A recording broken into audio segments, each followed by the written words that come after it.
Anong apply mo dito, boy? Welder, boss. Welder? Opo. Oh, bakit pencil yung hawak mo? Wala sir, hindi ako pumasa sa trade test eh. Oh, nakapasa ka naman ng trade test sa Pilipinas ah. Ano nangyari sa'yo dito? Baka pangit kasi ng hinang mo. Kasi pangit mo. Ganun talaga, boss. Ha? Hindi mo kapasa-pasa, nakatapos Ay, hindi bagay. testing na ako eh. Hindi bagay sa'yo dito yung sinasahod mo. Napasahod mo dito, pang helper din. Hindi pwede yung pang welder.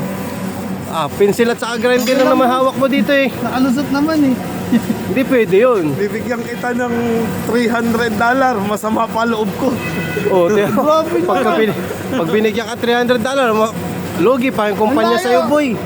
600 datang kakaltasin ko sa akin, sir. Kawawa sa'yo. Sahod lang ang kontrata natin, sir. Masama pa loob. Dapat, ano kaya kung magwalis-walis ka na lang dyan? Mamaya, sir, pag-uwihan. Hindi pwede. Pangit kasi ng hinang mo eh. Ayan, magpagpaganda ka na lang ng hinang ng kasing pangit ng mga hinang nila. Total, pangit ka din naman eh.